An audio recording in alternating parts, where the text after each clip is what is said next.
Assalamu alaikum, guys. I've had a few people ask me of my Revert story, so I thought I'd go through sort of like when about my interest in Islam started, and how I've got to the point where I've got to now, why I went for it, the struggles I had when making my decision and taking Shahada, and the help I've sort of received in getting to that point.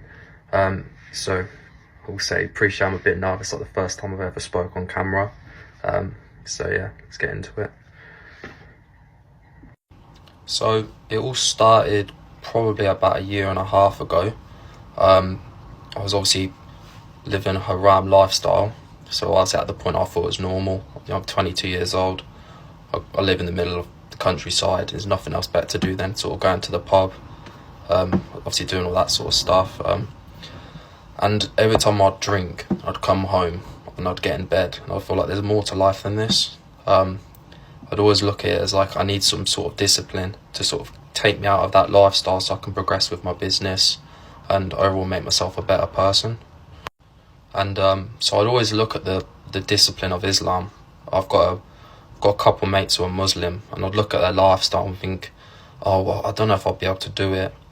I'm going to miss drinking, I'm going to miss going out and doing all this sort of stuff. But the more I looked into it, I saw like these guys are at ease with it. It's like it doesn't look like they bother them at all. And so I thought, yeah, this maybe could be something for the future. So like over the year, like it'd always be in the back of my head. Like I feel like once you find out about Islam, it's something that will sort of never go away. It'll always be in the back of your head. And you can try to put it off in a way and be like, well, I don't know if it's for me. I want to carry on my lifestyle. It'll be too hard of a change. But I thought, let's look more into it. Let's research on it. Let's watch some podcasts, etc. So yeah, so it come towards January. I thought everyone's going to be doing dry January anyway. So I thought it'd give me a chance of like, for me to stop drinking, because especially the last few months of last year, I'd find myself in the pub multiple times a week. I was drinking every night at home, and I didn't realise like I was slightly getting a drinking problem. I mean, I'm 22 years old, so of the Western culture is like, this age you should be drinking, you should be going out, you should be enjoying yourself. But like I said, every time I'd come home from drinking, I'd be like, there's more to life than this, there's a greater purpose, and there was a big sense of guilt in me for doing it. So yeah, done dry January, come towards the end of the month, come towards February, and I was thinking, hey, let's go visit a mosque. It was like one of the things I was pretty shy about it. I was like, can I just walk in? Would I be welcomed in? Obviously looking back now, like I was a bit silly, I should have just walked in anyway. But yeah, so I asked my mate Reg, I was like, can I come to watch a prayer? So I think it was the 1 o'clock prayer. It was on a Sunday. I walked in, watched everyone pray, and so I was watching everyone pray, and I don't know, I felt such a sense of peace. Like, as soon as I stepped foot in the mosque, I was like, I can just tell this is already going to be for me. So everyone's obviously always asking me then afterwards, like, you're going to take Shahada, when are you going to take Shahada? And I was like, I wanted to do it, but obviously at that point I was like, I don't want to rush it. But then a guy I've become very close with now, Rafi, he said to me, he was like, do you believe that Allah is the one true God? And I was like, well, yeah, of course. Like at that point I've obviously started reading the Quran and everything. So do you believe that Prophet Muhammad is the last messenger of Allah? I was like, yeah. So he was like, well, you're basically a Muslim anyway, so you might as well take Shahada. So I came back that following evening, took Shahada for Isha prayer, and it's the best decision I've ever made and will be for the rest of my life. So I took Shahada, and then straight away after doing it, felt like my mind was just completely at ease. But obviously then it was all well and good and everything, so I took Shahada, and I was like, right, so now I need to start taking everything really seriously. So I got my mate Rafi, gifted me a prayer mat, a phobe and everything. I got some Qurans and some other books that night, and that's where I needed to start researching more, obviously establishing Salah. But obviously since then, it's like my mind's just been complete ease. I haven't felt any trouble with like, I fancy drinking or whatever. don't even think about it now. And like, we'll talk a little bit about the positives of what I've felt after taking Shahada. So every time I pray, it's like, it's just a reset on my brain. It's like, well, before I used to think of it, it's like a meditation in a way. So it's just that about 5-6 minutes out of your day to level yourself out, realise that you're getting caught up in your problems and everything, but there's more to life than your problems in a way. So yeah, it's just resetting yourself, and that's probably the bit I'm loving the most so far. It's like, if I have a bit of stress at work or everything, or with my business, it's like, don't get too caught up in it. You know what I mean? This life is temporary, there's life afterwards, so try not to worry too much. And yeah, it was only this week where I've finally actually learned the prayer in full.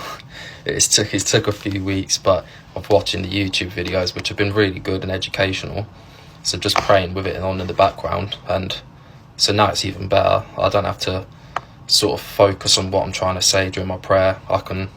The time comes and then I'll just get it done, and it's a lot more enjoyable now. So I feel like the next stages for me would be to obviously keep reading Quran, keep researching, and then inshallah it will all come to me in a way, and I can hopefully learn more Arabic. I think I'm starting Arabic classes soon, which would be good. And yeah, and just keep learning more. I think that's the only thing you can really do. It's the beauty of this religion.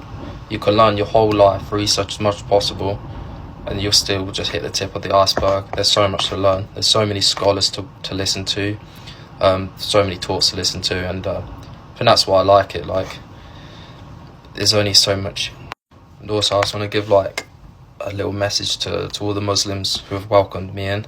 Like, I just couldn't believe it. So like, straight after I took my Shahada, I posted on TikTok. My people saying, "Oh, you should post it. It's good to spread the message." But yeah, the amount of messages I've received, the help, people offering to send me books, etc., it's absolutely amazing. Like, there's these people I've never met before, and they're sort of showing you more love than sort of people you've sort of known your whole life. I've made some bestest friends I'll ever make already in my local area. Yeah, it's been amazing. And I'm just looking forward to a long life of it. Meet more people, hopefully go around the UK, go to more masjids, and yeah, I think, like I said, the community is amazing. Like, wherever you go in the world, there'll always be Muslims, and they'll always treat you like with respect and kindness. They'll offer to share with you. I think that's amazing, especially in this day and age where everyone's becoming so selfish, and don't want to help anyone out. It's good to see there's a brotherhood and sisterhood to be able to help each other out, and it's been amazing. But yeah, anyway, I'm sorry I've probably said the word like about 100 times during this video. Obviously it's the first time I've ever recorded myself speaking. Inshallah I'll get better at it, and hopefully I can take you guys along with my journey with me, and hopefully it will motivate me a lot. It will motivate you guys to learn more, and we can sort of go on this journey together. My beloved brothers and sisters, as a Muslim, it is important to have good values and good character,